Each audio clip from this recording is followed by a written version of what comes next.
No segundo tempo, Bruno Rodrigues marcou. Com o resultado, o Cruzeiro sai da zona de rebaixamento do Brasileirão e, é claro, a gente já emenda chamando o Alexandre Senechal para falar que justamente essa vitória do Cruzeiro deixou a situação do Coxa ainda mais complicada. Uma ótima tarde para você, Alê. Boa tarde, TT, boa tarde aos meus amigos presentes aqui no nosso Bate Pronto Curitiba e um abraço especial a você, nosso ouvinte aqui da Jovem Pan News FM, tanto no rádio no 107.1, como também no nosso YouTube Jovem Pan Grupo RIC. Complicou, né? Como disse o Dal, que o rebaixamento era iminente, a gente já sabia que o Curitiba tinha chances muito pequenas, já faz algumas rodadas, mas o Curitiba podia ter caído em Minas contra o América, venceu, podia ter caído na Vila Capanema contra o Cruzeiro, venceu de novo e se manteve vivo, foi pra data FIFA agora nesse final de semana sem jogos, ainda vivo no Campeonato Brasileiro. Mas a data FIFA reservou esse jogo atrasado, Fortaleza e Cruzeiro, e o Cruzeiro consegue uma vitória importantíssima fora de casa. Agora, Cruzeiro e Vasco, os dois times, os primeiros times fora da zona de rebaixamento, Cruzeiro 16º e o Vasco é o 15º, os dois têm 40 pontos. 11 pontos a mais que o Coritiba e com apenas 4 jogos faltando pro Verdão. Então o Coritiba precisaria vencer todos os jogos e torcer para que os dois times não vencessem mais. Só que Cruzeiro e Vasco tem um jogo a menos, o jogo entre eles. Então a conta pro Coritiba é: o Cruzeiro e Vasco tem que empatar o jogo atrasado, perder todos os jogos, e o Coritiba tem que vencer todos os jogos. Fluminense fora, Botafogo em casa, o Red Bull Bragantino fora e depois o Corinthians em casa. Lembrando que o Coritiba não terá torcida nesses jogos, né? Já teve a pena preventiva da STJD, nem no Couto Pereira contra Botafogo e Corinthians, e nem visitantes, né? A torcida visitante não poderá viajar contra Fluminense e contra Bragantino. Situação muito complicada, é claro. Curitiba já até mudou o discurso, o próprio Thiago Kozlowski, o Amodeu, enfim, o Arthur, nas conversas que eles têm com a gente ali na sala de imprensa depois das partidas, já falam, né, que o planejamento já é pro ano que vem e terminar o campeonato com honra. O discurso do Kozlowski tem sido esse já nas últimas rodadas. Então o Curitiba tinha uma chance um pouco maior com essa vitória do Cruzeiro, a situação se complicou ainda mais. E hoje, pelo menos, tem uma data de festa para o Coritiba. Couto Pereira hoje faz 91 anos da sua inauguração, 20 de novembro de 1932. O Couto Pereira foi inaugurado. E aí eu pedi gentilmente pro pessoal do Grupo Helênicos, o Guilherme me atendeu muito bem, alguns números do Couto Pereira, né? O Coritiba em jogos oficiais no Couto. Já são 1.991 jogos. O Curitiba em breve vai completar a marca de 2.000 jogos oficiais no Couto, né? No começo do ano que vem no Paranaense. O Curitiba tem 67% de aproveitamento no Couto. São 1.175 vitórias e apenas 328 derrotas. E o saldo me chamou a atenção, né? Até comentei aqui antes do programa. 2.023 gols de saldo pró.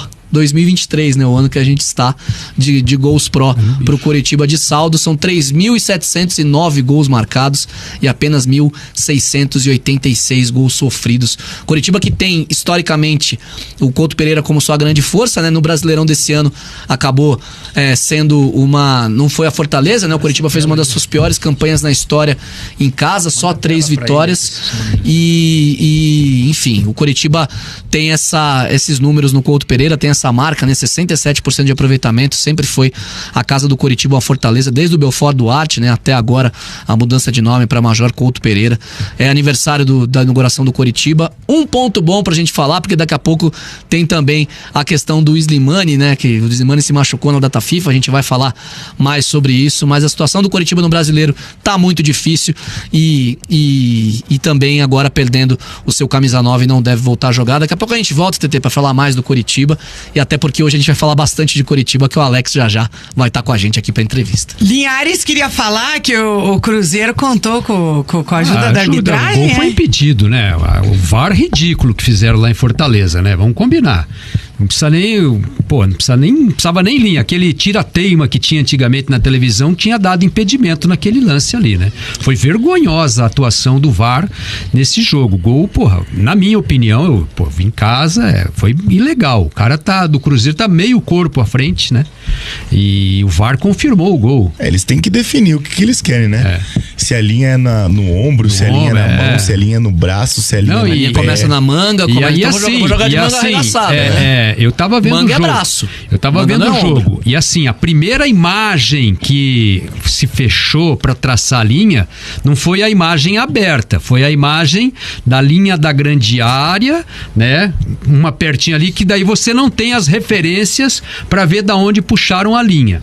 E daí, a partir dali, se decidiu que estava em posição legal. Gol, na minha opinião, irregular. Algumas do Cruzeiro. rodadas começaram a mostrar no telão esses lances, né? Nos estádios. E quantos gols a gente viu? Os jogadores veem a imagem no telão, comemoram. Teve o do Gabigol contra o Atlético na Arena, na Copa do Brasil.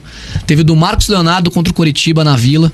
Que os caras olham a imagem, pô, isso é gol legal, comemoro. E aí a linha traçada e aí dá impedimento na decisão do VAR. Eles traçam manualmente e às vezes traçam nos pontos errados. Como é que você vai garantir que estava impedido visível, ou que não? No lance do Cruzeiro estava visível. Até né, porque a linha também é traçada na frente. Então, e assim, eles fizeram numa imagem, num take fechado, eles fizeram a primeira traçada de linha num take fechado, que não tinha referência nenhuma de grande área, de linha de fundo, de linha lateral, e daí eles ampliaram a imagem e daí já estava traçada a linha toda torta ali, né? Sei lá, né? Eu achei muito estranho, mas enfim... Vamos duvidar, não, né? Da honestidade do negócio, mas não é falta de honestidade, é ruindade mesmo. Não, é diferente. Falta de critério. É falta de capacidade. Não é isso. Dos profissionais envolvidos. É que tem o seguinte, tinha mais gente interessada nesse resultado aí. Não era só o Cruzeiro e o Fortaleza, entendeu? O Bahia, o Coritiba, eles estão lutando para sobreviver no campeonato. Aí, de repente, um lance duvidoso pode decidir se eles vão cair ou não. Porque se o Cruzeiro não ganha o jogo, ele não estava na folga que ele está agora, né? Em relação ao Bahia e em relação muito mais ao Coritiba, né? O jogo terminaria, por exemplo, 0-0, o Cruzeiro teria hoje 38 pontos, né?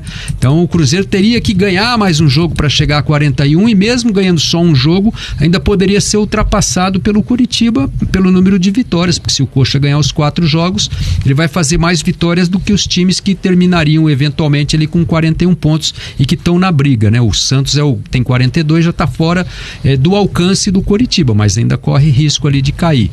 Mas enfim, o VAR não pode decidir campeonato, né? Nem lá no título, nem no rebaixamento, e nem em jogo que vale Sul-Americana e tal. O VAR é uma ferramenta para dar a coisa certa, né? Então tem que ter muito critério ali, a tecnologia. Às vezes assim, as linhas são traçadas e, né? Pô, tem lance que depois, e já teve jogo, teve um Palmeiras e Atlético Mineiro que depois eles constataram que estava errada a traçada das linhas, que o gol tinha sido legal e que foi anulado, né? E daí tem um prejuízo desportivo que ninguém vai... Financeiro, desportivo. E não vai ter como cobrar depois, né? Envolvida, não vai ter como cobrar depois. Você vai entrar no STJD? Não vai. Vai mudar o campeonato? Vai no tapetão?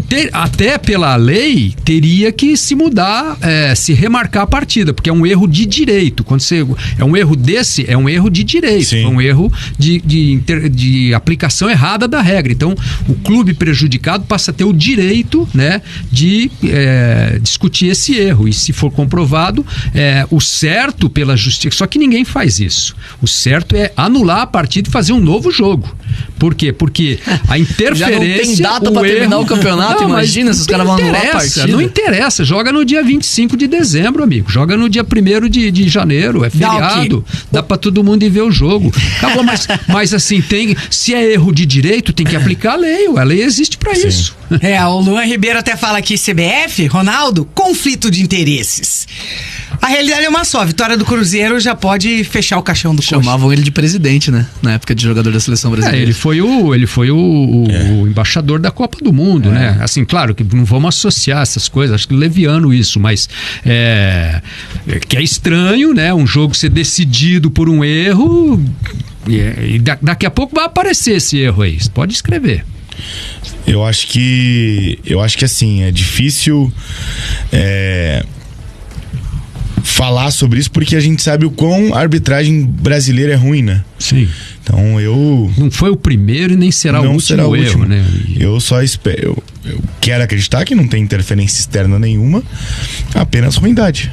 Apenas troca de critério. Em algum momento traça a linha de um lado, outro do outro. É bem complicado, é uma situação bem difícil. Tem lance, por exemplo, recente, a gente pode até falar de alguns lances aí, do Hendrick no Esquivel, né? Uma cotovelada que era para expulsão lá em Barueri, que o VAR simplesmente ignorou o lance, né? A arbitragem ignorou o lance. Então, assim, tem vários erros aí que você aponta e jogo do Flamengo, e jogo do Corinthians, e jogo do São Paulo e do Grêmio, né? Pô, o pênalti do Yuri Alberto contra o Grêmio, que não foi dado. Aí o Alessandro vai lá chutar a porta do VAR em Porto Alegre, né? Esquecendo daquilo que aconteceu lá no Itaquerão. Pelo amor de Deus, né? O cara tinha que ter, no mínimo, falar assim, pelo menos compensaram lá, né? E o Renato até falou isso depois na entrevista lá, né? O lance do pênalti que foi reclamado pelo Corinthians, que eu também acho que foi pênalti, tanto quanto do Yuri Alberto. Foram 2 erros no mesmo confronto, né? Na ida e na volta, né? Vergonhoso, pênaltis vergonhosos que não foram marcados, né?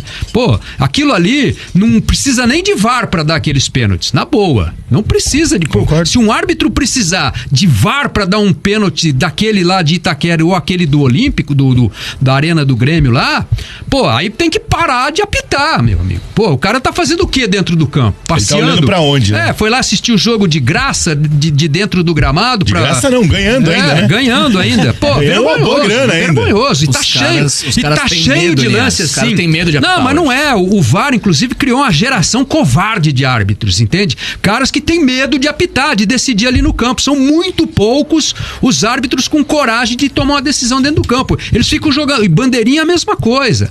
Apliquei o protocolo. O protocolo. Vamos ver lá na cabine. E o cara do VAR, às vezes, tá apitando mais do que o juiz dentro do campo. O Luciano Schwartz diz que a arbitragem brasileira é muito ruim e o VAR é uma várzea. E de acordo com o estudo da Universidade Federal de Minas Gerais, a chance de rebaixamento do Cruzeiro agora